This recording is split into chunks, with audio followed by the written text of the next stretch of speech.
大家好，歡迎收睇我嘅頻道。好耐冇更新視頻啦。如果你係某手嘅用戶話，會發現仲耐喎，因為某手將我上期嘅作品封咗啊，真係無言以對，十分有趣。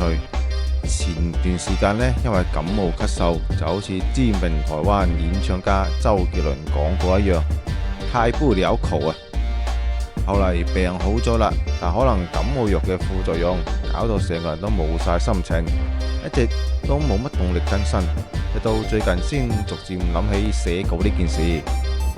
其實除咗剛才一個原因，仲有一個就係我喺度準備緊世界盃，一個多月前就開始喺國內比較知名嘅兩個文字平台入邊咧寫啲五大聯賽嘅比賽分析，查下經驗。希望世界盃期間呢，多啲人睇我嘅分析文章，賺翻啲辛苦錢。不過由於怕俾人封啊，我就唔喺視頻入邊直接講我個 ID 啦。如果你感興趣嘅話，可以私底下問下我嘅。當然啦，大家可能疑惑我呢種臨急抱佛嘅做法有冇成效。講句心底話，剛開始嘅時候啊，我都係抱住試一試嘅心態咋。慢慢冇諗到呢，大概經過咗10幾日嘅摸索，效果比預期好喎。搞到我嘅時間精力咧都往嗰邊轉移啦，你睇咧就放咗喺次要地位，呢個就係點解我繼續拖更嘅原因之一啦。我記得呢，以前我讀高3嘅時候呢，嗰個英語老師講過，運氣係跟住實力走嘅。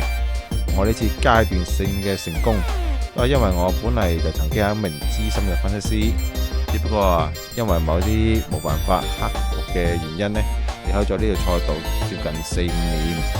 隨住技術嘅發展啊，而家 AI 可以完全咁實現我當初嘅各種想法，所以對於我嚟講呢，寫一篇符合我風格同埋水平嘅文章，從要費盡九牛二虎之力，到變成有相對輕鬆自在，成為可能。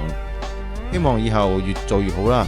不過世界盃之後，再到5大聯賽開始，會有一段空白期。呢個時段點樣捱得過去呢？都係十分之考驗人㗎噃。好啦，今日就分享住呢啲先。畫面依然係平時收到嘅環島遊，因為我發現呢，以前講幾句話就將成段素材放晒出嚟，實在好浪費嘅。不如講幾多剪幾多，可能更加環保節能喎。如果你中意我嘅視頻，就歡迎一鍵3連並且加我關注啊！你嘅支持就係我更新嘅最大動力啦〜